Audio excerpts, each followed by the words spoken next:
তো hey guys, welcome back to my channel. তোমরা কেমন আছো? আশা করছি সকলে ভালো আছো। আমিও কিন্তু ভালো আছি। সকালবেলা ঘুম থেকে উঠেই স্নান করে পুজো করে নিয়েছি। স্নান করার আগে যত কাজকর্ম ছিল বাসি ঘরে সেগুলোও করে নিয়েছি।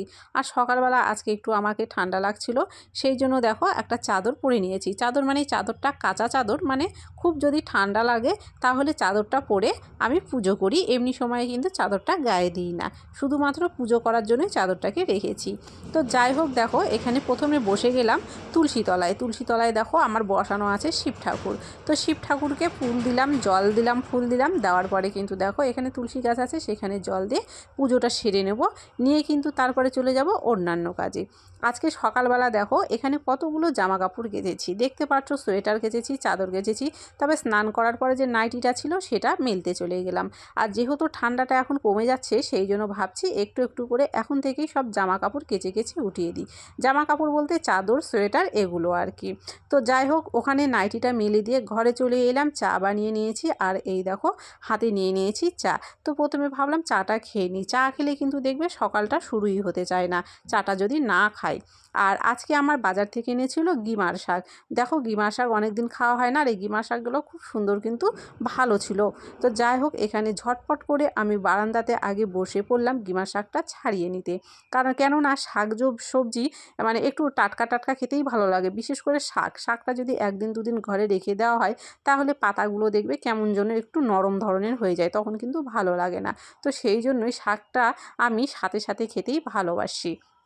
তো আর পাশে দেখতে পাচ্ছ সবজি ছড়ানো ছিটানো আছে, তো সেগুলোও আমি রান্না করে নেব। যেহেতু শাকটা বাছতে একটু টাইম লাগে, সেই জন্য আগে শাকটাকে নিয়ে বসে পড়লাম। তারপরে দেখো এখানে ঘরে চলে এসেছি আমি রান্না করতে। আর তোমরা দেখতেই পাচ্ছ এখানটায় রান্নাটা আমি করছি, পাশে অনেক জিনিসপত্র রাখা আছে। তো ঝটপট করে আগে রান্নাটা সেরে নেবো। আর সত্যি কথা বলতে আজকে আমার প্রচণ্ড খিদে পেয়েছে, সেই জন্য কিন্তু আমি রান্না করে সাথে সাথে এখানে খেতে বসেছি, মানে কোনো কাজকর্ম করিনি। তোমরা যদি একটু খেয়াল করো উপরের দিকে দেখতে পাবে কড়াই আছে, মানে গ্যাস মুছিনি।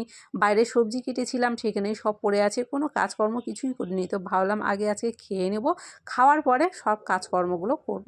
তো সেই জন্যই আর কি এখানে বসে পড়েছি খেতে। তো আজকে রান্না করেছিলাম মাছের ঝোল, এবং একটা সবজি রান্না করেছিলাম, গিমার শাক ভাজা করেছিলাম। তো যাই হোক, আমি এখানে একা খাচ্ছি না সেটা বুঝতেই পারছো, কিন্তু ক্যামেরাটা আমার দিকেই করা আছে। খাওয়া দাওয়া সেরে উঠে গেলাম। তারপরে দেখো বারান্দাতে খুব সুন্দর কিন্তু একটা রোদ এসে গেছে। আর এখন ঝটপট করে সবজি কেটে ফেলেছিলাম, ভাবলাম খোসাগুলোকে এখন ঝটপট করে উঠিয়ে বারান্দাটাকে পরিষ্কার করে দিই। কেননা যাওয়া আসাটা বারান্দাটাই করতে হয়, কিন্তু নোংরা হয়ে থাকলে ভালো লাগে না। যেহেতু খিদাটা পেয়ে গিয়েছিল, সেই জন্য আগে খেয়ে নিলাম। তারপরে কিন্তু দেখো কাজগুলো ঝটপট করে নিচ্ছি। আর নোংরাগুলো নিয়ে তোমরা দেখতে পেলে গেট খুলে চলে গেলাম সোজা বাইরে নোংরাগুলো ফেলে এসে তারপরে আবারও কিন্তু চলে আসলাম ভেতরে। আর এখন সোজা চলে যাচ্ছি কলপাড়ে। দেখো কলপাড়ে আজকে কতগুলো বাসন এখানে আমার বেরিয়েছে। এই এতগুলো বাসন আমাকে এখন মাজতে হবে। তো যাই হোক, আজকে বাসন মাজাটা আমি কিন্তু আর ভিডিওতে দেখাতে যাচ্ছি না। বাসনটা মেজে আমি উপর করে দিয়েছি, তারপরে সোজা চলে এলাম জামা কাপড়গুলো তুলতে। জামা কাপড়গুলো শুকিয়ে গেছে, তো ভাবলাম এগুলো উঠিয়ে নিয়ে গিয়ে জামা কাপড়গুলো ভাঁজ করে মানে রেখে দিই। তারপরে কিন্তু দেখো ঝটপট করে জামাগুলো তুলে চলে এলাম বাড়িতে। আর তোমাদেরকে যেহেতু বললাম বাসন মাজার ভিডিওটা আজকে দেখাবো না, বাসন মেজে কিন্তু আমি এখানে উপর করে দিয়েছিলাম। তো বাসনগুলো এখন জল ঝরে শুকিয়ে গেছে, এখন উঠিয়ে নেবো।